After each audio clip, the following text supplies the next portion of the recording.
નમસ્કાર વિદ્યાર્થી મિત્રો, પૂર્ણાહુતિ તરફ આગળ વધીએ છીએ આપણે ચેપ્ટરની. હવે લગભગ બે રીતો શીખવાની બાકી રહી ગઈ છે, દેવાદારનો ઉથલો અને લેણદારનો ઉથલો. તો આજે આપણે પ્રશ્ન નંબર 18 એમાં દેવાદારનો ઉથલો કેવી રીતે શોધવો એ શીખીએ. રકમ આપી છે માનસ કંપની લિમિટેડની. નીચે આપેલી વિગતોને આધારે દેવાદારનો ઉથલો અને ઉઘરાણીની મુદત દિવસોમાં ગણો.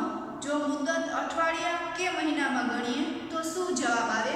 અને કૌંસમાં આપ્યું છે દિવસ 360 ધારો, એટલે દિવસમાં આપણે 365 નથી લેવાના પણ 360 લેવાના છે. કુલ વેચાણ 4,50,000, શરૂના દેવાદારો 70,000, શરૂની લેણી મૂડીઓ 20,000, લેણદારો શરૂના 45,000, ઉધાર વેચાણ 3,65,000, આખરના દેવાદારો 50,000, આખરની લેણી હુંડીઓ 6,000 અને લેણદારો આખરના 48,000. જો ખાસ યાદ રાખજો કે રકમમાં ગમે તે આપ્યું હોય આપણે જરૂર હોય એટલી જ વિગતો એમાંથી લેવાની. અહીંયા દેવાદારના ઉથલા માટે લેણદારોની આપણે કાંઈ જરૂર પડતી નથી, એટલે એ આપણને ગુમરાહ કરવા માટે લેણદારો આપ્યા છે પણ એના આપણે ધ્યાનમાં લેવાના નથી. તો સૌથી પહેલા દેવાદારનો ઉથલો શોધવો હોય તો સૂત્ર ઉધાર વેચાણના છેદમાં સરેરાશ વેપારી લેણા એવું સૂત્ર થાય. તો એના માટે શરૂઆતમાં આપણે એક સ્ટેપ ગણી લેવું પડે કે સરેરાશ વેપારી લેણા પહેલા શોધી લેવા પડે, પછી જ આપણે દેવાદારનો ઉથલો શોધી શકીએ. તો સરેરાશ વેપારી લેણા બરાબર શરૂના દેવાદારો પ્લસ લેણી મૂડી પ્લસ આખરના દેવાદારો પ્લસ લેણી મૂડી છેદમાં 2. શરૂના દેવાદારો 70,000 ના આપેલા છે પ્લસ શરૂની લેણી મૂડીઓ 20,000 ની આપેલી છે પ્લસ આખરના દેવાદારો 50,000 ના આપેલા છે અને આખરની લેણી મૂડીઓ 60,000 ની આપેલી છે. આ ચારેયનો સરવાળો કરી અને છેદમાં 2.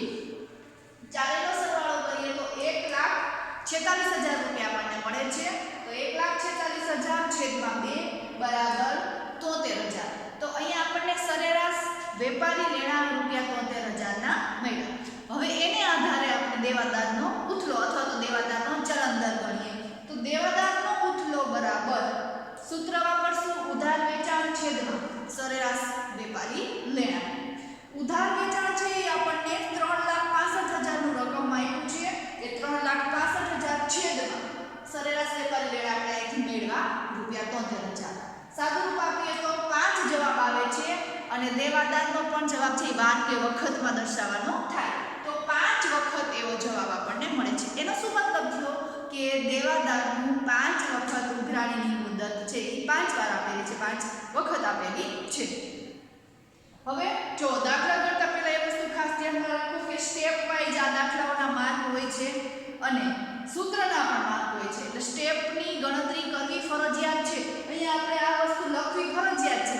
ધારો કે આ વસ્તુ આપણને સીધી અહીંથી મળી જતી હોય રકમમાંથી, પણ આપણે દર્શાવવી ફરજિયાત છે કે સ્ટેપ વાઇઝ માર્ક હોય છે, એટલે પૂરેપૂરી દર્શાવેલી હોય તો જ પૂરેપૂરા માર્ક મળી શકે. એટલે એ ખાસ ધ્યાનમાં રાખવાનું. અહીંયા ધારો કે 3 માર્કનો દાખલો હોય તો એક સ્ટેપનો આ માર્ક હોય, એક સ્ટેપનો આ માર્ક હોય, એટલે માર્ક સ્ટેપ પ્રમાણે હશે. તો અહીંયા આપણે પૂરેપૂરી ગણતરીઓ દર્શાવવાની ચોક્કસતાથી.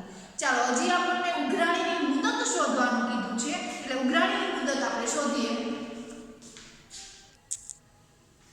તો ઉઘરાણીની મુદત છે એ આપણને દિવસમાં, અઠવાડિયામાં અને મહિનામાં ત્રણેય રીતે શોધવાની કીધી છે. સૌથી પહેલા દિવસમાં શોધીએ. તો દિવસમાં 360 દિવસ ધ્યાનમાં લેવાય એવું આપણને કૌંસમાં કીધું છે. 360 ના છેદમાં દેવાદારનો ઉથલો. 360 ભાગ્યા દેવાદારનો ઉથલો આપણે શોધ્યો કેટલી વખત મળ્યો? 5 વખત. એટલે 360 ના છેદમાં દેવાદારનો ઉથલો 5 બરાબર 72 દિવસ. અહીંયા દિવસમાં હોય એટલે જવાબ દિવસમાં આવ્યો, બરાબર. પછી એ જ રીતે અઠવાડિયામાં શોધવાનું કીધું હોય તો એક વર્ષના 52 અઠવાડિયા થાય, એટલે 52 ના છેદમાં દેવાદારનો ઉથલો. તો 52 ના છેદમાં 5 દેવાદારનો ઉથલો 5 વખત મળ્યો છે. 52 ના છેદમાં 5 બરાબર 10.4 અઠવાડિયા, બરાબર. અહીં અઠવાડિયા છે એટલે જવાબમાં અઠવાડિયા લખશું. અને મહિનામાં શોધવાનો કીધો છે તો એક વર્ષના 12 મહિના હોય એટલે 12 ના છેદમાં દેવાદારનો ઉથલો. તો 12 ના છેદમાં 5 બરાબર 2.4 અને અહીં મહિના કીધું હોય તો અહીં જવાબમાં મહિના એવું દર્શાવો. જો એક વસ્તુ